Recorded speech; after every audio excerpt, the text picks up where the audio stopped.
What's up, everybody? I'm Dave. And I'm Wally.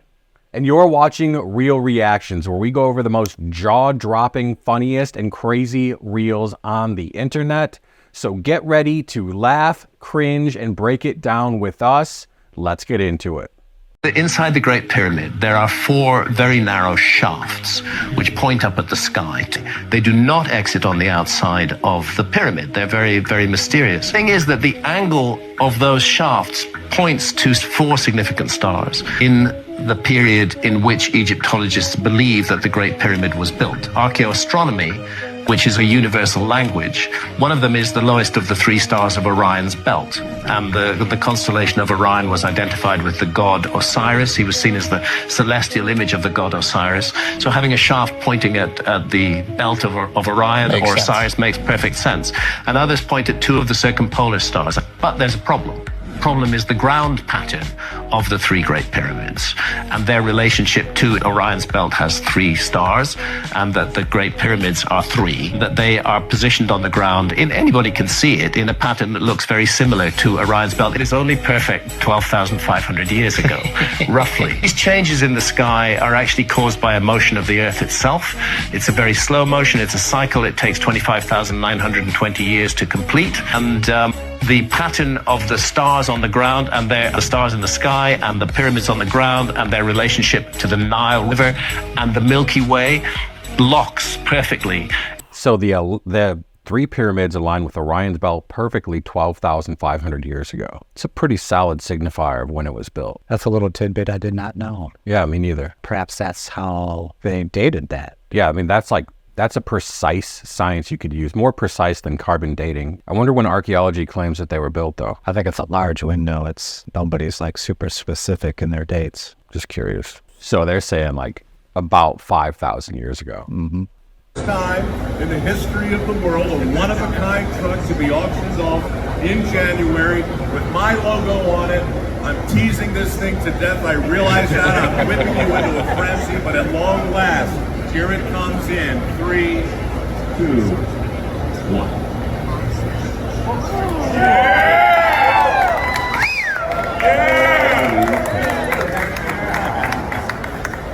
So who wants to describe the trunk? Suicide doors, the back doors are... Here it is for the first time in the history of the world. That thing looks pretty rugged. Is that going into production? I don't think so. He said it was a one-of-a-kind truck. Okay. It looks like a mix between a new modern truck and like a 1970s truck. It looks a lot like just a crisp 1970s, yeah. Yeah. To me. Yeah. It's kind of cool. You see the hood, though? Yeah.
It is wild to know that something like that is out there. Like just the scale that the sun is at compared to Earth. What was that black thing? Like, I think it was was that like a planet? One of the planets, like going in front of the sun or something? Yeah, I think they were just showing like a solar spot and then how our planet in size compares to that solar spot on the sun. Crazy to know like how much energy is in that thing, in the sun. Like it can power our planet if we could harness it properly for probably billions of years.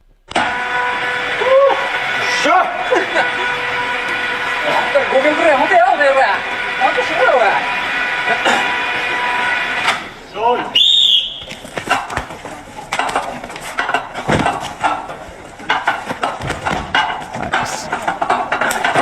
Oof.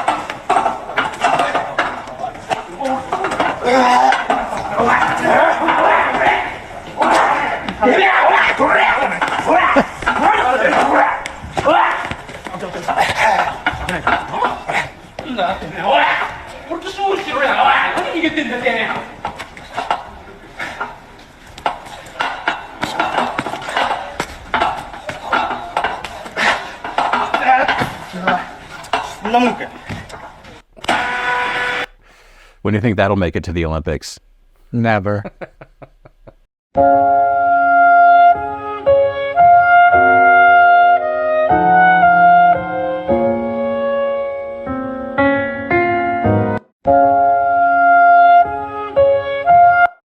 I know, I always feel a little gay when I eat a popsicle. Yeah. Terrible, but What are you picturing when you eat the popsicle? well, it's just like men are self-aware when you do things like that. Yeah, for sure.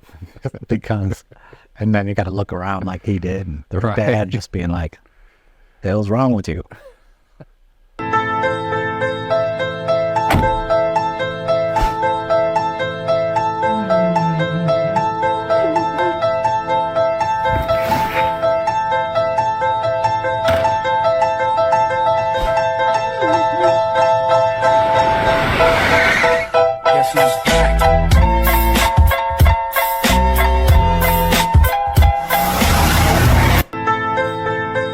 So stupid. It's so stupid. Yeah, I don't think spoilers work that great when they're 10 feet in the air. Yeah. Imagine being part of that car culture. I don't think they do a whole lot on a Honda Civic either. Yeah, for real.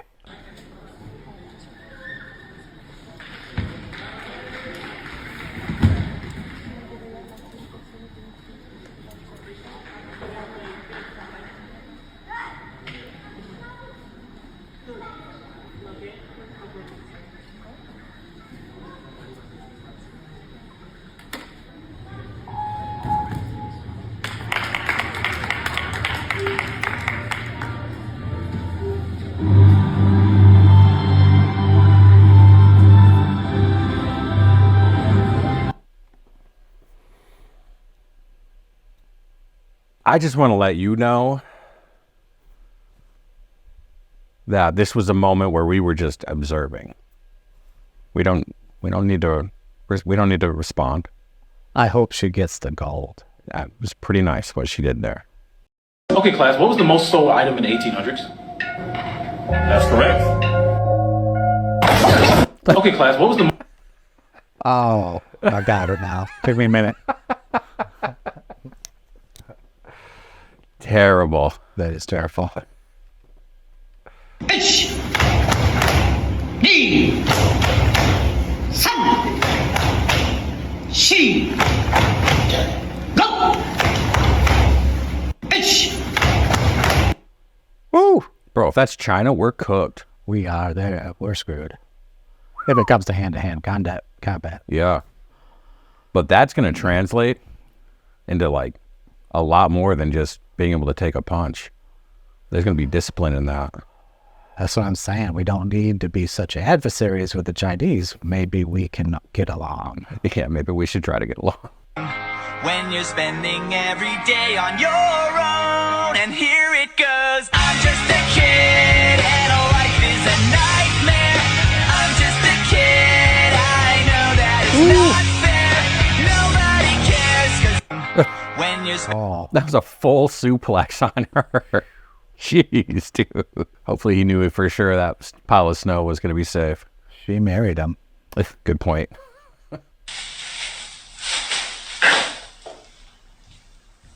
Hey guys, welcome back to the channel. Today we're going to be unboxing This bag of garbage.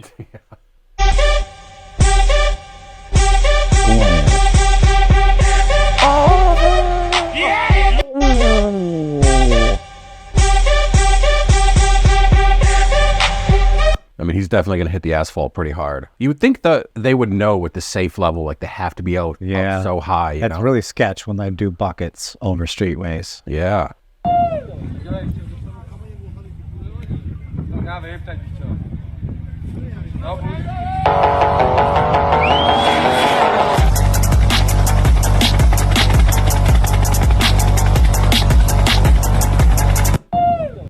I'm ready for a whole movie about these cats.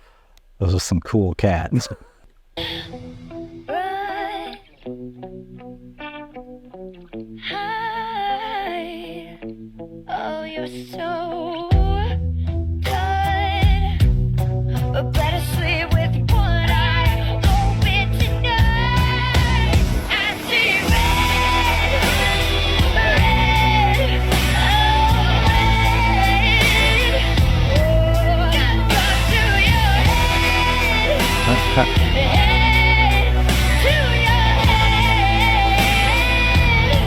Oh, executioner style, and there won't be no trial. She's kind of hot, too. Oh, definitely. Yeah, she's banging. Do you think he's like a kind of extra small guy? For Is sure. she that big? He's got to be kind of short. He's probably like, no offense to anybody out there, he's probably like low 5s, mid 5s, like 5'6", 5'7", or something. I would imagine. I don't know that, but holy. She's probably got big heels on under that dress. That's probably why they got that dress down there. But Still though, dude, like she's got to be 7 foot. her hip is like right here. You can kind of see like a protruding bone slightly. Even if she's got heels, like up to his shoulders is how high her legs go. It's funny. I'm just gonna leave it at that.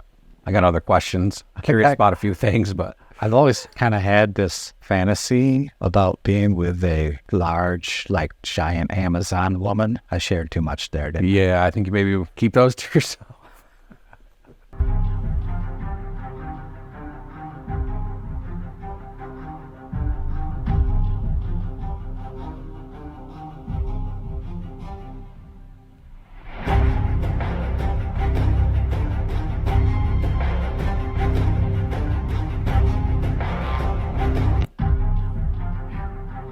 There you go. Her size right there. Okay, there is a comparison. Okay, cool. Because I was just wondering, how big is that thing? And it's like in super slow motion, and it just kind of like starts, and then all of a sudden it just goes. Yeah, just lets go and flies out there. Man, if one of those hits us, we're back to the 1700s. It fries all electronic stuff, right? Yeah. And that it also may have been built by the civilization of Atlantis thousands from history suggests for a very specific purpose. Welcome to Phil's Pixel. According to this theory, the Sphinx was not made by the ancient Egyptians. We're told it was built about 4,500 years ago, around 2500 BC, but many believe it was constructed by a civilization that far predates anything we know. The Sphinx itself doesn't make any sense. It shouldn't even exist. For one, the ancient Egyptians were obsessed with recording everything they did. Yet, just like the pyramids, despite there being hieroglyphs that go back 5,000 years and more, not a single one of them mentions the Sphinx at all. One mainstream theory suggests the Sphinx was built as a sort of guardian of the pyramids to protect the pharaoh's treasures, but over time lost its significance, and the Egyptians just forgot to mention it in any of their texts. Like anywhere, no records of when it was built, for what purpose, or why its head is so small. Just look at it. The most immediate observation of the Sphinx is how tiny its head is compared to the rest of its body. It doesn't even remotely fit proportionally with its enormous body, and just looks awkward, like it was done by accident. As you may know, ancient Egyptians were masters of proportion with their art, carvings, and statues. In fact, they are quite literally world famous for it. Statues they carved like these are notoriously known for being scarily precise, almost like they were machine made. You're telling me the guys who precisely calculated all four edges of a 146 meter high pyramid to meet perfectly at the top at the same time, a marvel of engineering even by today's standards, made the mistake of getting the head too small on a monument as important as the Sphinx, said to be the face of Khafre, the successor of Khufu, yet many agree it does not look like any other depictions of Khafre across ancient Egypt. As a matter of fact, it appears as if the Sphinx once had a much larger head, thought to have originally had the head of a dog, or perhaps a lion with a full mane, and by the time the ancient Egyptians discovered it, they gave it a facelift, making it look more human and inadvertently ruining the proportions in the process. Because whoever did build the Sphinx dug it directly into the limestone bedrock beneath it, carving and hollowing out an entire enclosure around it. The blocks that were cut out of this bedrock were used to build the Temple of the Sphinx right in front of it, which have mostly deteriorated over time. Now, this right here, this is the part that sealed the deal, all but confirming we've gotten the age of the Sphinx wrong all these years, even among skeptics. With initially doubtful professional geologists like Robert Schoch traveling to Egypt with the intention of proving these fringe theories wrong. Yet, upon seeing it up close for the first time from the perspective of a geologist rather than an archaeologist, he realizes it is scientifically accurate to suggest the Sphinx is far older than we claim, because water erosion patterns around the enclosure indicate that heavy weathering by either strong or prolonged streams of water have occurred here. The Sphinx water erosion hypothesis. He and many others concluded that patterns like these definitely could not have been weathered by natural wind and sand, and also confirmed that these could not have been as a result of the Nile River flooding, leading to one of two choices: either consistent rainfall over thousands of years or super intense flash flooding. Climate data confirms this part of Egypt saw very little rainfall over the past 5,000 years, leaving us only with option 2, powerful floods. And the last era that fits the criteria that aligns with the rock patterns here was around 9600 BC, suggesting the Sphinx to be closer to 11,600 years old, conveniently lined up with the time of the Younger Dryas. And around 12,000 years ago, the Sphinx would have been facing in the direction of the constellation of Leo at the time, a lion, leading us back to the idea that the Sphinx may have originally been a lion monument with a much larger head facing the constellation that it represented, only to get washed away and buried for thousands of years, get rediscovered by the ancient Egyptians, and then forgotten again, until the 1800s, around which time the top of its head became visible from shifting sands. Then in the 1920s, the first official excavation started, finishing in 1936 for the very first time in a long time, from which many involved with the project agreed the depth that it was buried at did not match anything else in the area. There's no way the Sphinx could have been that deep underground by accident, leading them to strongly believe it was intentionally buried. And why? Because it may have been built as a safekeeper of knowledge for the legendary Atlantean Hall of Records that still exists hidden beneath it to this day. We'll dive into that one next time, and reminder, this is just a theory, for entertainment purposes only, may or may not be true, so shut the f*** up. Did you know the Great Sphinx has a tail? So that kind of makes sense that the Sphinx was built before the pyramids. I can believe that. Yeah, me too. Especially because it was so buried. And definitely that it was not the head that's on there originally. It was a lion's head, probably. Yeah, and the Egyptians must have just carved it to look like something they would do. That's pretty crazy. It just makes me wonder what is really hidden under the earth. Like, if that thing was hidden, what else is out there? Right. Anywhere. Right. In the world, not just... Yeah, not just Egypt. Not just Egypt. It's like, but even just in Egypt. Like, I wonder if there's something else under there somewhere, but... God, what could be under our feet, you know? Okay, so if you made it this far to the video, do us a huge favor. If you liked any of it, hit the like button down below. We're trying to grow the channel and grow the reach of the channel. We'd really appreciate it. Make sure you subscribe, and we'll see you in the next one.